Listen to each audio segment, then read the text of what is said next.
Hello, my beautiful souls. Welcome sa ating tarot reading sessions. Keep in mind, general reading po ito. Maaaring mag-resonate, maaaring hindi. Kunin nyo na lang po kung para sa inyo and leave the rest. Maaaring mag-shift na energies or magkabaliktad ang sitwasyon. Kaya kayo na pong bahala kung saan kayo nakalugar sa reading natin. So, let's see.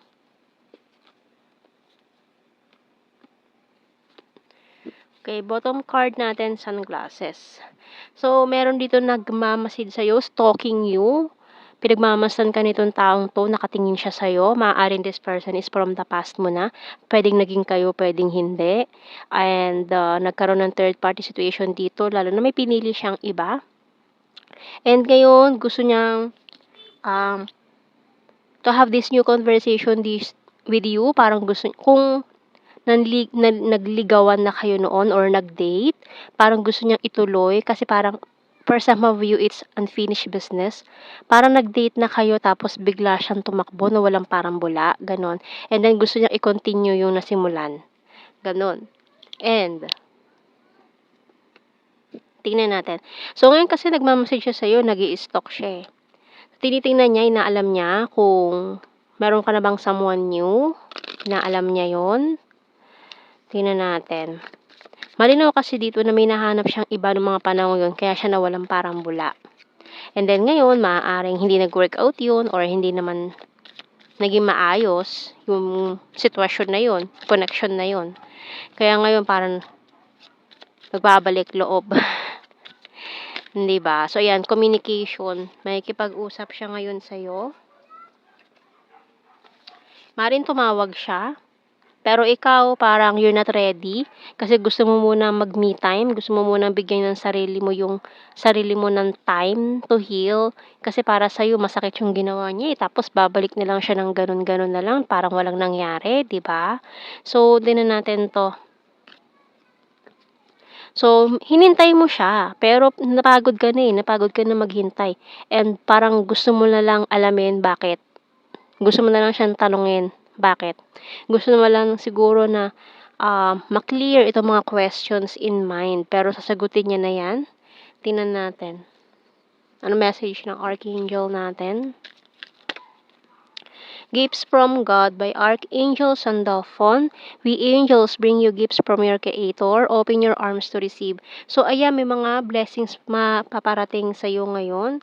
Kaya, maaaring isa sa mga hinihintay mo. Pero deep inside, ini-ignore mo siya, pero yung feelings mo sa kanya hindi naman totally nawala, no? Parang naghinanakit ka lang na bakit? Bakit ka bigla nawala? Bakit bigla mo na lang akong in-ignore or hindi kinausap, naglaho ka na lang parang bula? Na pwede naman sana niya sabihin yung reason, di ba? Para hindi ka nagtatanong, hindi ka nag-overthink. Hindi yung basta-basta na lang siya maglalahong parang bula dyan na hindi mo alam kung bakit, anong dahilan. So, bakit ganon, di ba? So, maraming tanong in your mind and naguguluhan ka sa ngayon pero mukhang mahahanap mo na yung mga sagot sa tanong na ito very soon. And ayan o, kasi hindi siya mapakali ngayon eh. Can't sleep thinking of you all night long. Hanggang gabi iniisip ka niya. Kapag gising siya sa madaling araw, ikaw yung laman ng isip nitong taong ito. At hindi siya talaga mapakali ngayon dahil hindi niya alam kung bakit balagi ka laman ng isip niya ngayon. No? So, miss you, ayan, kasi may miss ka niya eh. Willing to take the risk, can you forgive me? So ngayon, gusto niya na humingi talaga ng tawad sa mga nangyari, sa mga nagawa niya, patiently waiting, I'm honest to you. Pero natatakot siya eh, baka ma-reject siya ngayon eh. The struggle is real and I cannot call you. So tatawag talaga to, may kipag-usap siya sa'yo to have this. Kaya wala siya magawa kundi mag-stalk na lang sa'yo sa social media. I know that I crossed the line with you. Sometimes I stay awake thinking about you. So, hindi lang to sometimes eh. Halos araw-araw yan nangyayari. Gabi-gabi nangyayari yan. And you speak to me through music. I couldn't let you get close to me. I'm so attracted to you.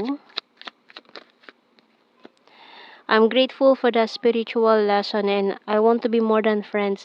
So, siguro friends kayo nitong taong ito na nagkaganon na a special friend na parang may feelings na kayo sa isa't isa pero umiwas siya kasi na-fall na siya, eh.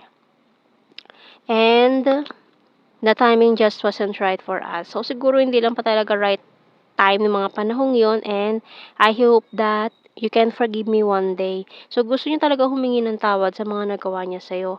And hindi daw niya sinasadya yon. Kasi maaaring ang friends kayo nitong taong ito, pero simula nung na-fall siya, or alam niya, na-confirm niya na mahal ka na niya, natakot siya, eh. Tumakbo palayo, tong taong 'to.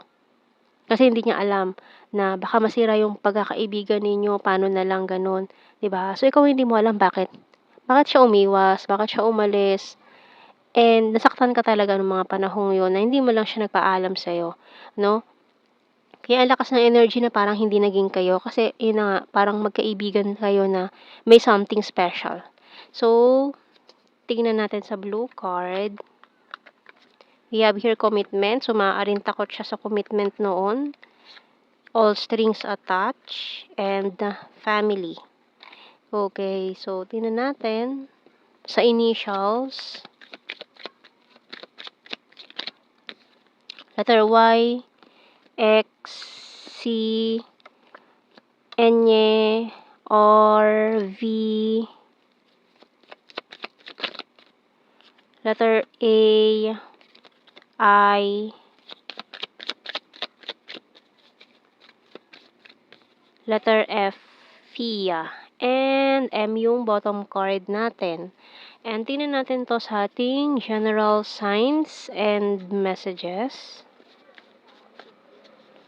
October, funny, future lover, may other country, Taurus, November, September, patience please, April and Aquarius, sarcastic, full of charisma, intelligent, number 3, eye contact, creepy stalker. O yan, nag-i-stalk talaga siya as a confirmation dito.